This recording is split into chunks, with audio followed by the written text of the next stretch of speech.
Welcome back to Signals on 91.3. This morning we'll be looking at child advocacy. I have with me the founder and CEO of Green Pasture Kiddies Foundation. She's passionate.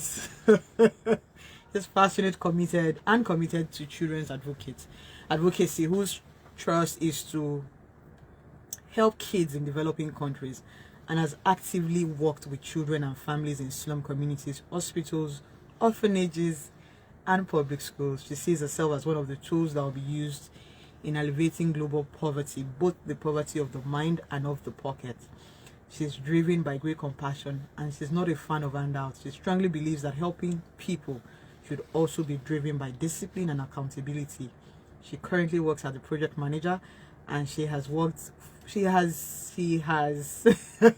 don't pinch you. She has worked in the non-for-profit sector in the past 15 years, delivering small to large scale projects, one of which was the UNESCO World Book Capital in 2014. I have with me someone who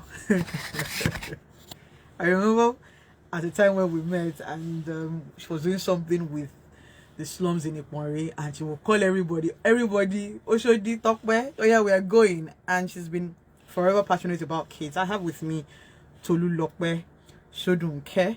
Welcome to Signals on 91.3. Hi, Deomi. Yes, hi, Deomi. Now we're discussing child advocacy, and I know you've done this for like forever, but why? Let's go back in time. Okay. When the inspiration for children came about. Okay. I always say to people, I've always loved children, and for me, I think I love children that are chubby, children that you carry, and when you smell them, they smell like ice cream. But I found that I was having dreams about children, and the children that I was dreaming about were not the children that I just described. Yeah? Mm. So they were children in not too good looking environments, children asking me for things and all of that. And these dreams came often that I didn't really understand. But there was a particular dream that I had where I was a bus conductor or conductress, if you want to call it that, and I was all the passengers were children, and they were all asking me for change, and I was like, how do I deal with all of it? It was a Moluwe bus, and how do I deal with this? And I woke up from the dream, and when I woke up, I was having a conversation with my brother. Now I always talk to him, and he asked if there was a driver, and that was another adult which I remembered, and his name was Femi, and it was, I love me, who were your passengers? Children. And that was how Green Pasture Kiddies came to be. Like, for me, I think it's a calling rather than just, waking up someday to say, I want to do charity work. And I've done it for 17 years. Okay, yes. That's 17 years. I know this also was with drag. Tokwe would drag us. Tokwe is our brother who's with us here currently. Now, it's really child advocacy. Tell us the success stories. Well, we've had a lot of success stories. We've had some not too good ones. Like you said, we work with children in slum communities and in hospitals. But when I started, we used to go to orphanages. Okay, so I'm beginning to make her shed some tears. So just and I found that children in orphanages are actually more privileged, because every time we went there, we saw that other people were also giving them stuff, and we decided to start going into the streets, and we found this slum in Costain. I think you've been there before. Costain. And we've had a lot of children. We've had some who still remain in the slum. Some have come out of the slum.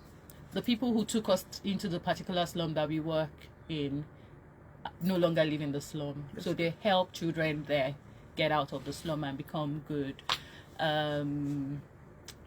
We've helped children in hospitals pay their bills and get out of the hospital.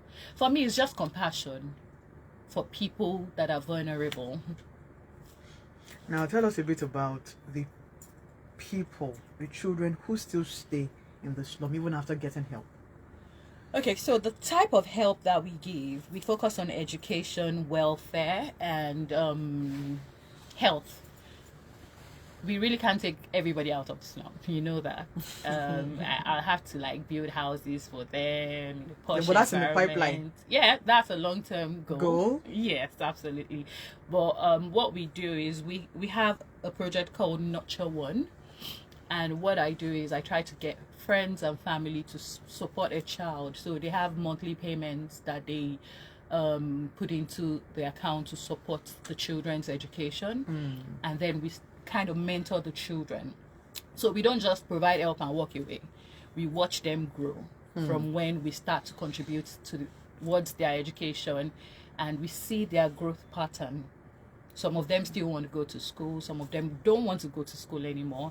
I'm an advocate for education, but then it doesn't have to be Education at school, book academics. Yes. So for me, I like apprenticeship, vocational trainings, and all of that. So we kind of look at their strength and then channel their strengths or their energy towards their strengths. Give us one person's story that have given you that has brought tears to your eyes. One person's story. Any success story. Which one? Because I'll give you an expo. By the way, you don't talk about is my guy. I know. Like, if I'm not, I'm going to give him the mic very soon. No. So there are things that I don't remember that he tries to remind me of. Success stories. A success story. Just one. That refused, or you tell me. Okay, so there was a time I actually adopted a child. Okay. His mom couldn't cater for him anymore. She couldn't afford to send him to school. His dad wasn't so responsible, and I asked my mom then, I wasn't married, if I could take him in, and she was like, oh yeah, you can take him in. And that was how he came in. He went to school, but every time he got back from school, I would ask him, Toby, what did you learn? He would just be pulling his ears. I'm like, this boy, what's the issue? And we found this vocational school run by Redeemed Christian Church of God and took him there. And he started learning how to make shoes. Okay. He found his passion. Yes. And it was so good that at the end of the day, he was one of the boys that started making shoes for Geo. They would do samples and send to the Geo. And for me, that's a success story, because from me not thinking he could do anything, because it seemed like he didn't even know, he couldn't communicate, to actually finding that thing that he would love to do, and he actually channeled his energy towards it. For me, that's fulfilling. That's a success story. Okay. The ones that you try to save, because you rightly said that it's not all of them that wants to leave the slum. Why do you think so? Well, so tell us. It's okay. There was a time I used to take them to church every Sunday. So I would get the church bus and take them to church. They'll have lunch and go back. And there was a day I was praying with them, and I asked when I was praying that, is there any of you that feel that no matter what you do, you would not amount to anything in life? I didn't expect that anybody would raise their hands. And one boy did. So I spoke with him afterwards that why? And he was like, you know what? All my brothers are area boys. I want to become an architect. Wow. But I feel no matter how much I try, I'll end up being an area boy. That's the mind. And for me, that's one of my that's one thing that really drives me to want to take them out of that environment, because it's, some of them want to be better people. There was a boy that I used to help. He landed in Ikoyi prison. Wow. And we tried to get him out. When he was in prison, they started calling him Pasture nice. Sunday and all of that. And when he came out, the last time I saw him, he was already smoking weed. And I was like, how did we even get here? He said, Auntie, I go stop him eventually. No be like this, they born me, but I go stop him. Looking at him from where he was, thinking that, oh, this boy had changed, to now go back into the slum and turn out that way, for me, that's really heartbreaking. Okay, so So what I'm saying here is a case of taking someone out of the environment, but an environment not leaving them. Yes. And so it's a mind thing. Because there's something I saw in... Now you're going to wear me that compassion. You're driven by great compassion and not a fan of handouts. Why did you make that statement? Okay. Some people have 10 children. I will not sponsor the 10 children. Do you get? Because if I do that, then you have the 11th, 12th, 13th, 14th. Simply because there's a MAGA that supports you. So most times we don't take 2 children from the same family. Okay. Because I want their parents to be responsible as well. You know, if you tell me, oh, auntie, I have this, we don't just say, oh yeah, come. We listen to you. Like I always say to people that we help children, we help their families, and we partner with communities. So the people within the community will tell you that, you know what, this person is unserious. So I tell you, okay, what do you do? How much can you contribute? You know, I have a child that I pay her school fees. When I started, I wasn't giving her mom everything. Let's say her school fees was 70,000. I'll give her 50,000 and say, go and look for the 20,000. Because I want you to be accountable as well. So that's what that means. Okay, hold on a second. Hello, good morning. Hello.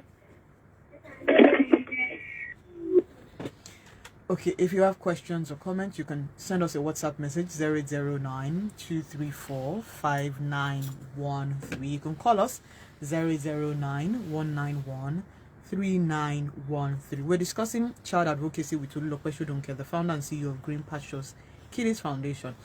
A bit about Green Pasture's Kiddies Foundation. Tell us more.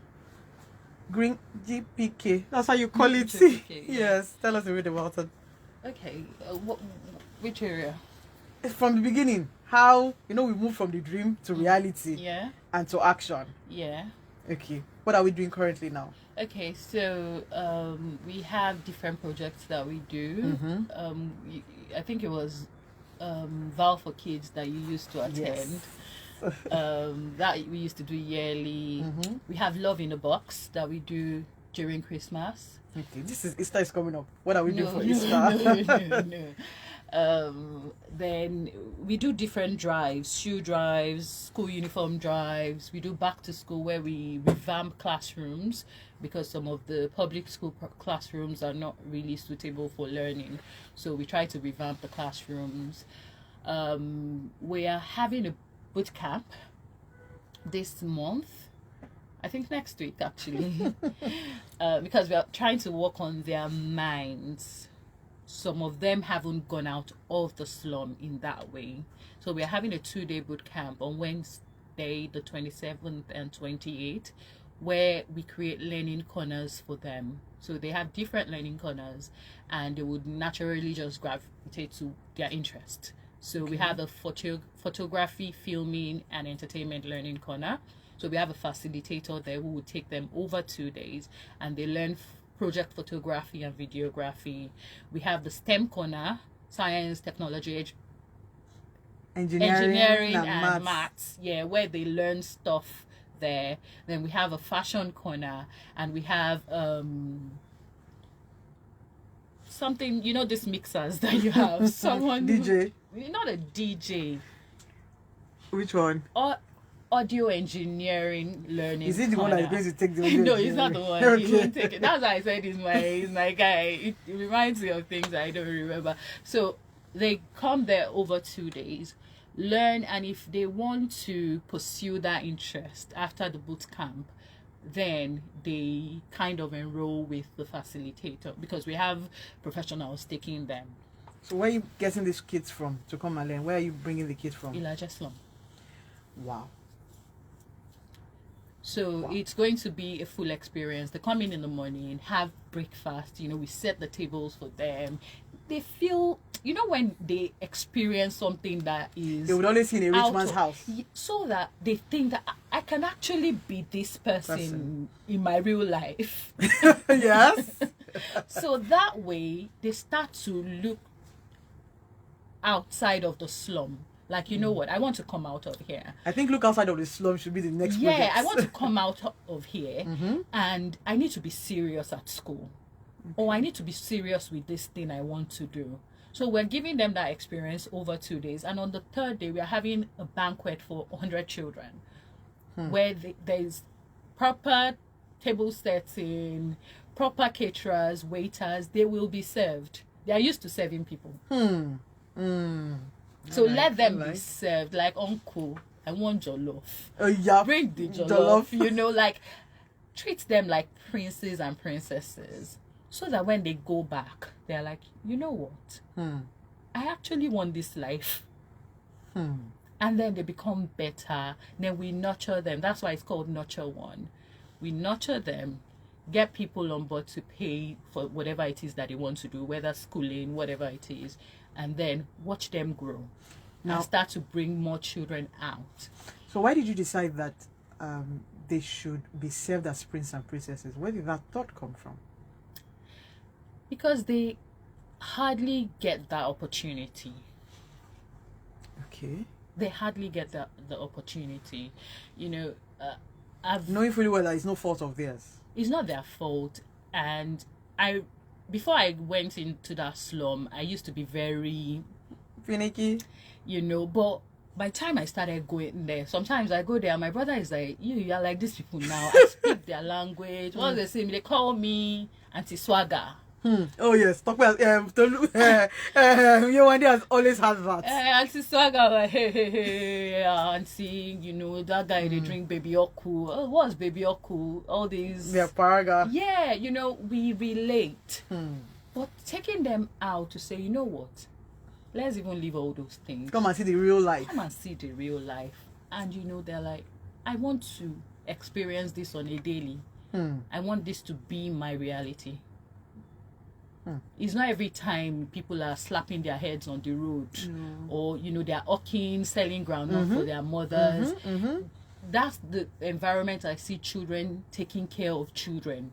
You see a 5-year-old. Taking care of a 1-year-old. Taking care of a 1-year-old. So this time, let the focus be on them. For once. Now, what's the response of the larger community? Has it been like, it's okay? They don't care. They don't care. And because I think over the years, we've been working in this particular salon for over 12 years. Okay. So we've earned that trust. When we first got there, they were telling me they would kill me because Fashola sent me to come and demolish the place.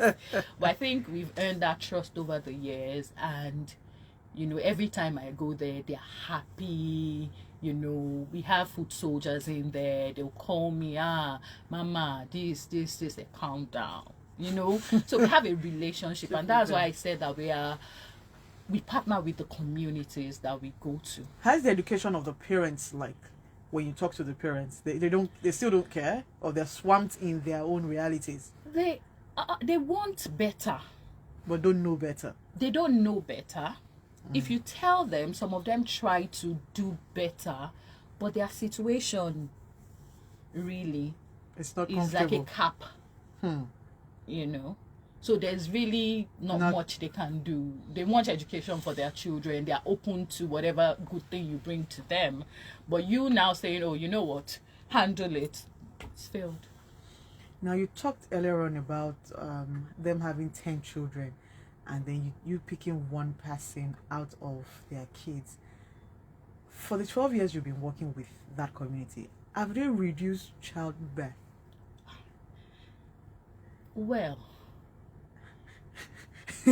No, sure. You know what I'm asking?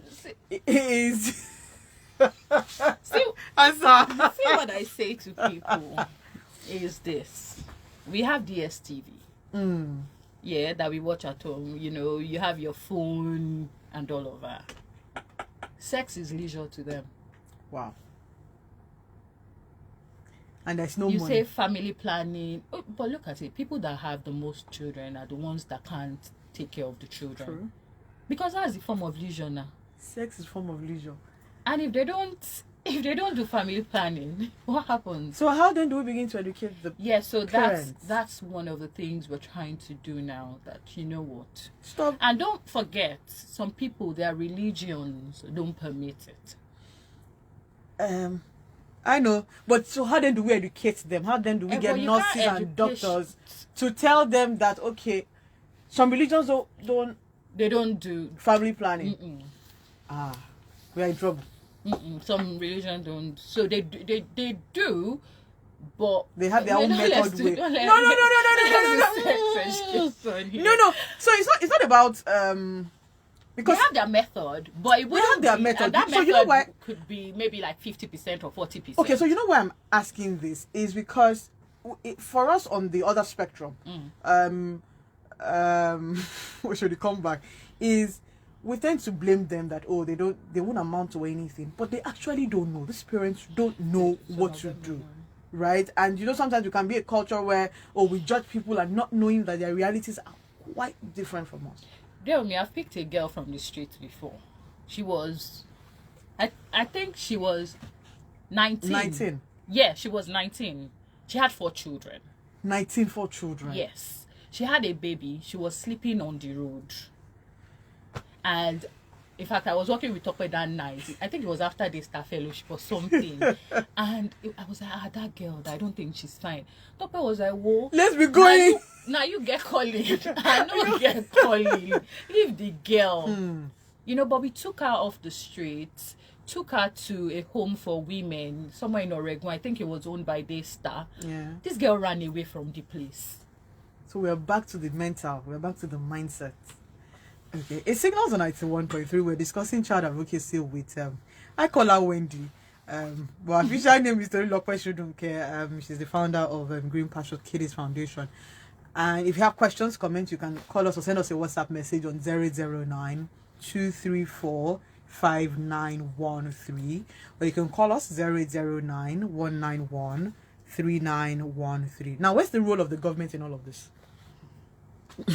I'm sure they're trying their best. Okay. I don't know.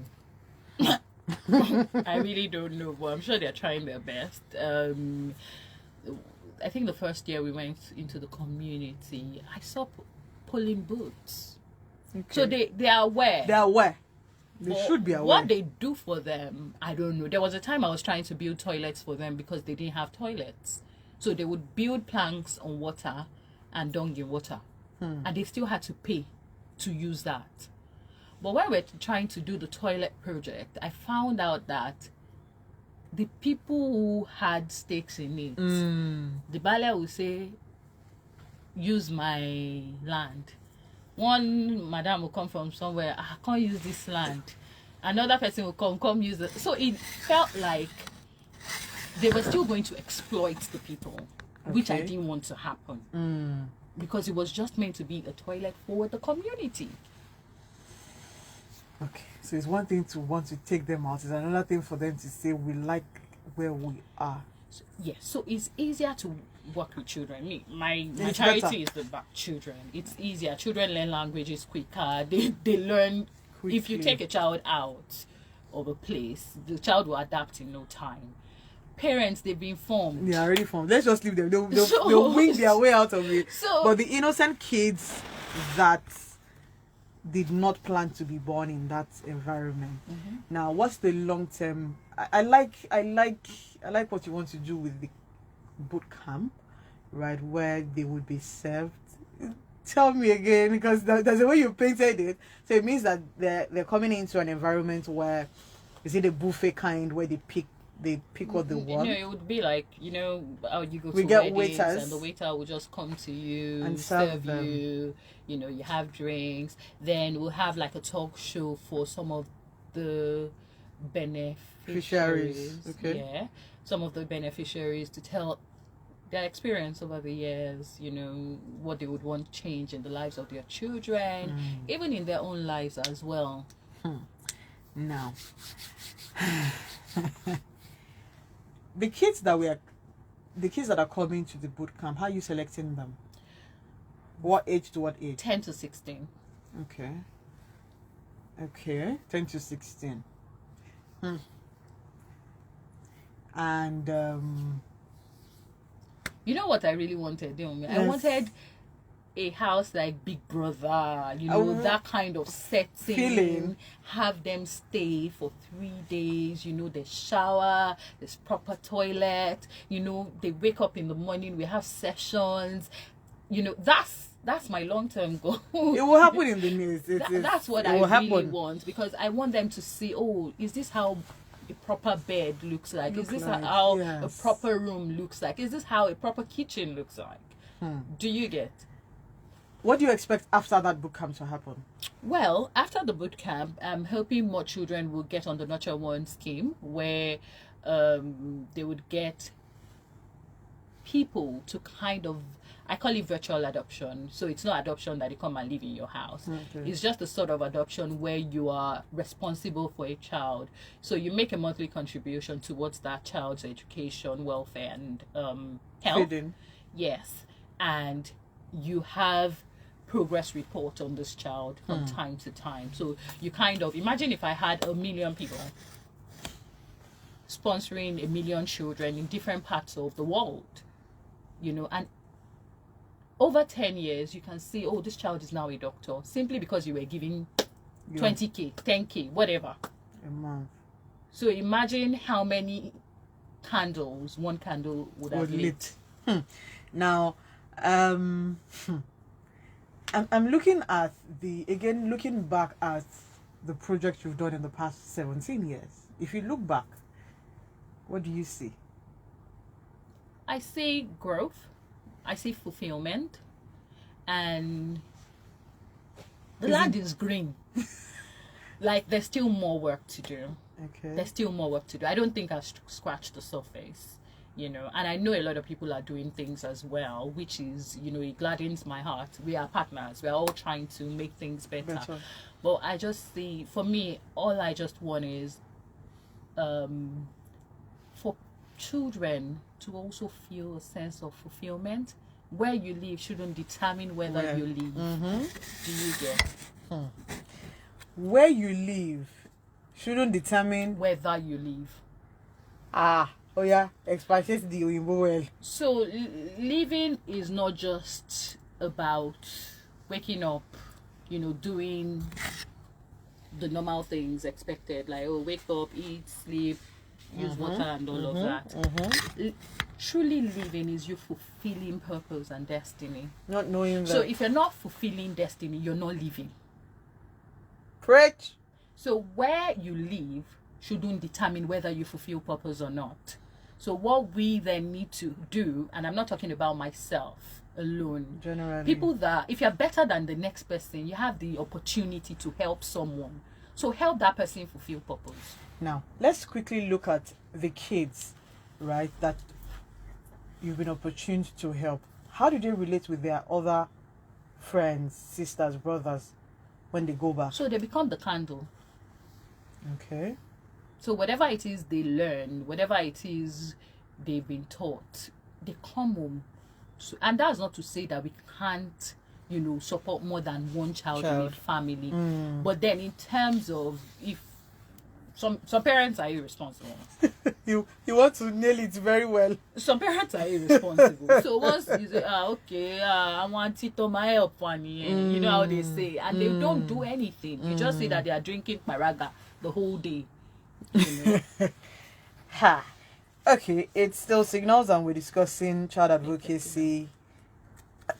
Child advocacy with Tolulope Shodunke. If you have questions, comments, and if you want to help be part of the Nurture One is monthly contribution, right, for a child.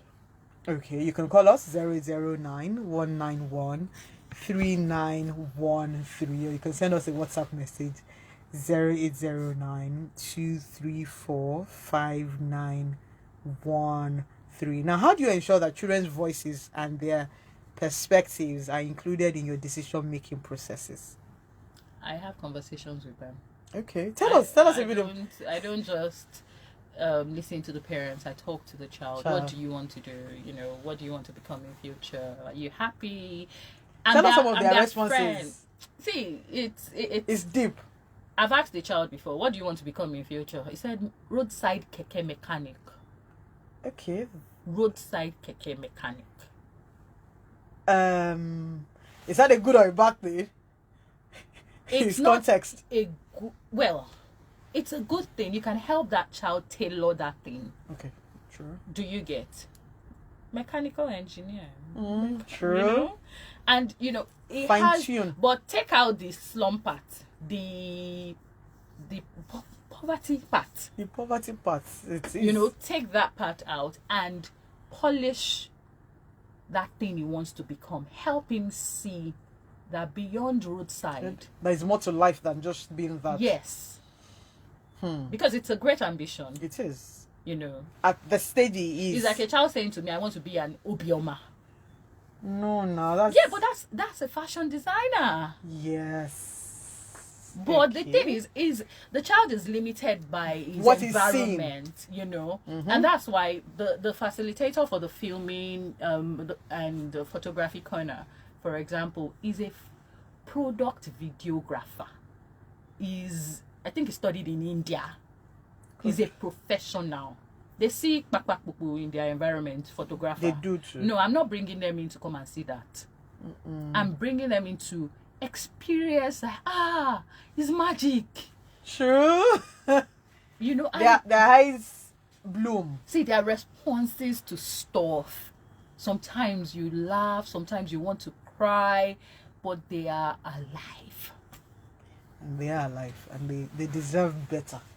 They really do deserve better. So, in boot camp is next week, right? We're expecting 100 children. 100 children, 100 parents. I want a parent to attend. A parent to attend. So that they also can see. They can see. They can be a part of. I don't do irresponsible. I know. You've never done it. They can be a part. Because you can't just send your child. Oh yeah, they want to help us. Go there, go there, go there. No. What's your quota? What's your contribution? Be there. Be present. Now, have you ever had a case of a child where a child that says that, Mom, I want to become an architect, and the parents kill their dreams because, is that what we are doing? Is that why we are here? Have we had parents break down their children's dreams and aspiration because they are limited by their own information? I won't give you an example of the slum children. Now, I'll tell you an example of, there was a time we were working in partnership with Luth. We used to go into Luth to help pay children's hospital bills because I don't know if you remember Dr. Dia, celebrity doctor. Yeah, it was here. We realized that they weren't discharging some patients because they were owing hospital bills. Okay. And there was this girl that we met there. I think she was 14. She had a kidney issue or something. And we were trying to raise funds to help this girl. We got someone who said, you know what, let her go to India for treatment. And the guy was ready. I'd gone to one office in Ikoyi to start doing her papers. Then Luther also said that they had never done a child's transplant before, but they could do it, and they were going to fly in doctors from Egypt or somewhere. Do you know this man said his child will not go to India? He said his child will not go to India. And what happened to the child? And the man that was going to sponsor said, because I'm not sure these people will be able to do it, if you're not doing it in India, I will not support you. The man said the guy will not, the child didn't go to India. What happened to the child? She's dead. Greed. I think it was more of, I don't know what it was, but no, I spoke to him. I tried to explain to him. The wife was helpless. He was like, no. He said no.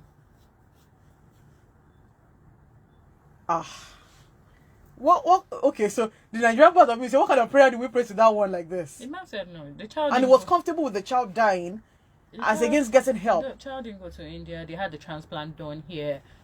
They didn't have it. So post surgery and all of that, they had to give them, medicine. Because they didn't now have enough money. Where he was meant to be giving his child 3 tablets, they were giving her 1. So later, her body rejected the kidney. Jeez. And by that time, it was then too late. Wow, That was when I started running from hospital. Okay. Wow. That's quite sad. The signals are 91.3, and we will be right back. Don't go anywhere. Let me finish now. Let me finish. Yes, let me finish. They finish more. Is it corridors? Corridor, yes. I would back. 11. Welcome back to Signals on 91.3. We're discussing child advocacy with Tolulope Shodunke, and it's quite if you have questions, comment 009 191 3913, or you could call us 009 234. Send us a WhatsApp message 009 234 5913. So how then do we, back to the conversation of parents delaying their children out of their own ignorance, because it's a lot of ignorance, right? How then do you ensure that from that incident, that sad incident, that parents don't disturb their children? No, me, you can't. They are child, you can only try. Wow. You can only try. And the thing is, I say to people, we can't help a child without the consent of the parent. Nobody wants to get into trouble. No. So, but we can't leave them. But by law, you can't do that. Okay. You can't. So it means that the bulk of work is trying to educate the parents. The parents to help release the children. They need to be educated in that regard. Like, okay, these are the benefits. Sometimes they've also been swindled. True. Very true. So you they're can not also trusting. Blame them. Okay, hold on a second. Hello, good morning. Hello. Yeah, hello. Good morning. Yes, good morning. Yes, please. Yes, my name is Dr. Ayodele. Okay, Dr. Bamidele, welcome. I want to say, yes. God bless that woman. Amen. Because first, I work in the state hospital. So okay. Because of, please speak up. We cannot hear you. Okay, can you hear me now? Yes, it's better. Yes, I work in the state hospital. I want to tell you something. We have a lot of good and angels like this woman in the studio. Oh yes, yes. But do you know why we keep having the death rate of little children? Their parents. Their parents. Some of them, especially most cases we have is their religious. Religion. Or some of them will tell you that their pastor told them not to take decisions, not to do this, not to do that. I think I've heard and then before. Yes. I don't know. Maybe she's AKA is Wendy. Yewande. Yeah. Wendy. Yes, Wendy. Wendy, you were in last week in 2019 now. Well, maybe. I know I've done stuff for Mercy Children's Hospital. Then Mercy, yes. I talked to last week. I remember. I see them. This Mr. Oshodi. This woman needs her flowers. Yes, she does. They work like machine.